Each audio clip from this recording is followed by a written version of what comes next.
आज का हमारा टॉपिक है सेंधव मोहरें और मृदभांड। इस टॉपिक को क्रिएट करने के दो उद्देश्य हैं।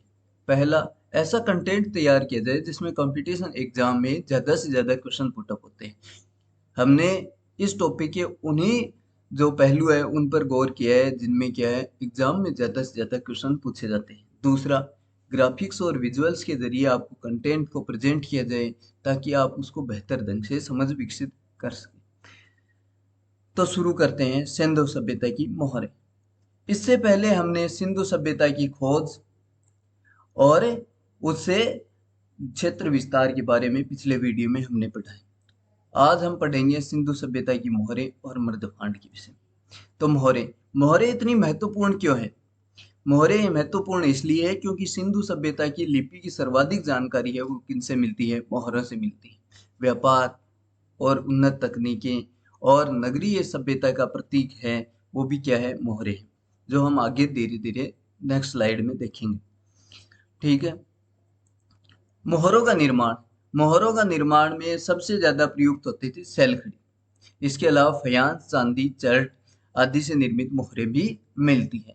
लेकिन कंपटीशन एग्जाम में जब क्वेश्चन आता है तो उसमें ऑप्शन में ज्यादातर क्या आता है? सैलखड़ी ही आता है।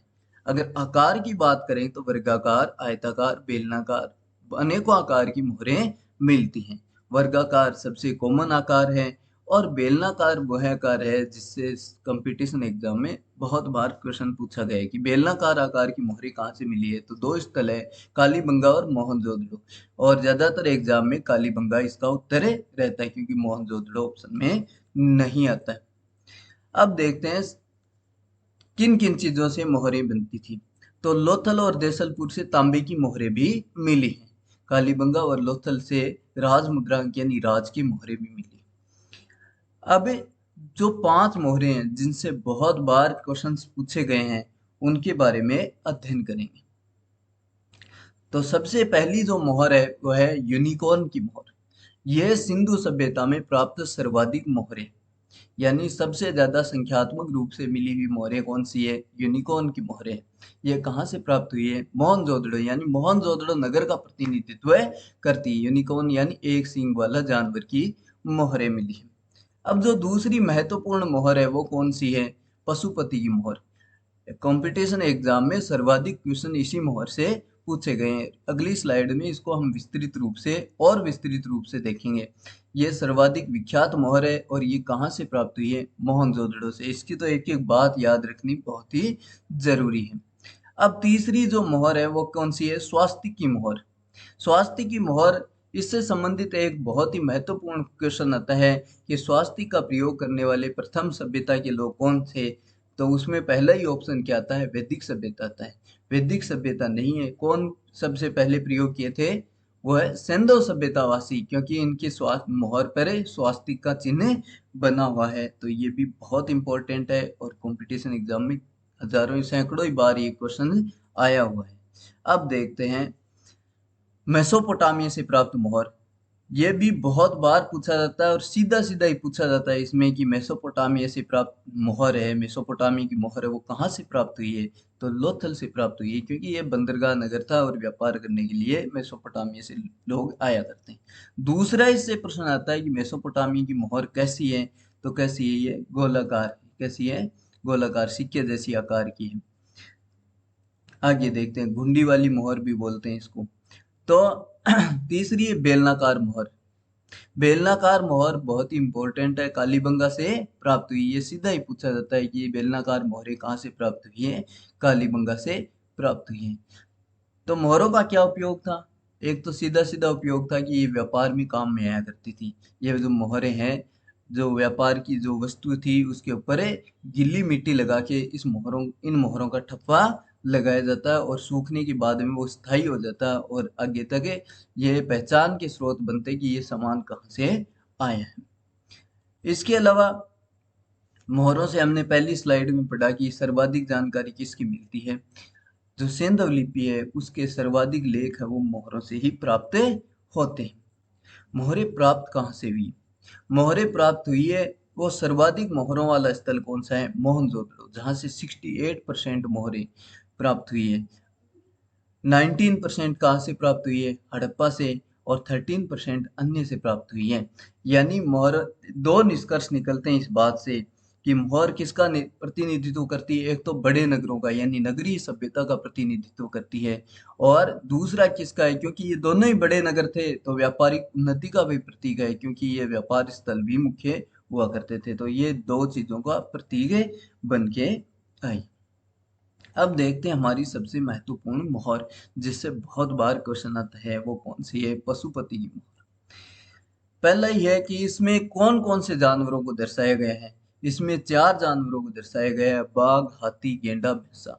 आपको याद रखना है ये 4 जानवर, क्योंकि इनमें क्या है, चेंज कर देते हैं। जैसे बाघ की जगह सिंह दे दिया, और गेंडे, भैंसे की जगह क्या देते हैं, वृषभ देते हैं या बैल देते हैं। तो सबसे कॉमन यही होता है कि चेंज कर देते हैं, भैंसे की जगह क्या देते हैं, वृषभ देते हैं। वृषभ या बैल नहीं है।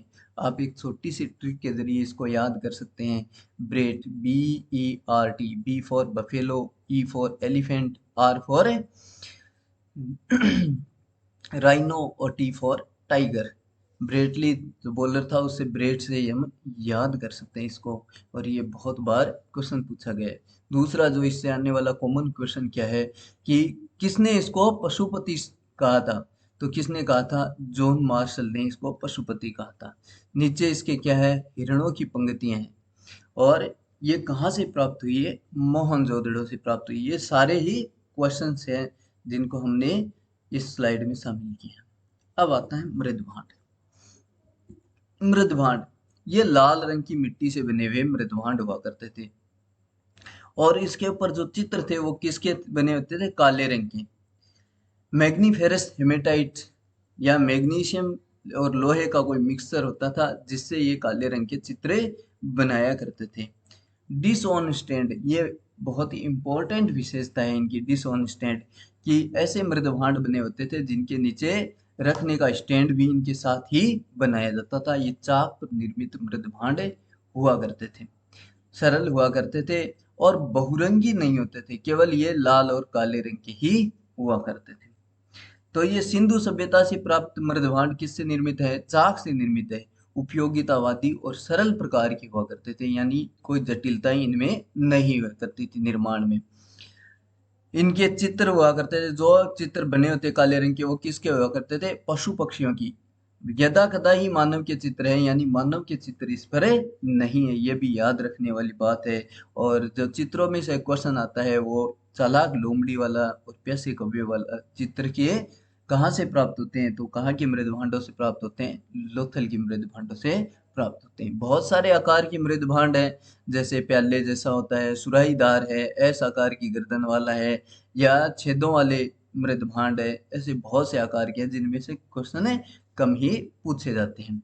इसके अलावा कुछ विशेष मृदभांड भी इनके प्रचलन में थे। एक होता है फयांस, इसके क्वेश्चन खूब बार आते हैं। फयांस एक विशेष प्रकार का मृदभांड है जो विलासिता की वस्तु के रूप में माना जाता है। ये छोटे आकार की हुआ करते हैं, और मिट्टी में कांच और अन्य रंगीन चीजें मिलाकर उसको सुंदर बनाया जाता है, उस पर सुंदर चित्रकारी की जाती थी, और इसके अंदर जो बहुमूल्य वस्तुएं हैं, इत्र वगैरह है, वो रखा जाता था।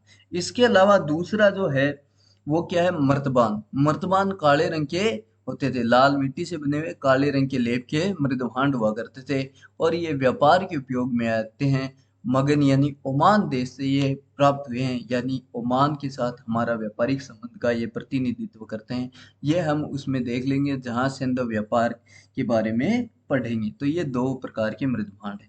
इसके अलावा कुछ बहुत ही इंपॉर्टेंट मृदभांड है जिनके क्वेश्चंस पूछे गए हैं, वो देख लेते हैं।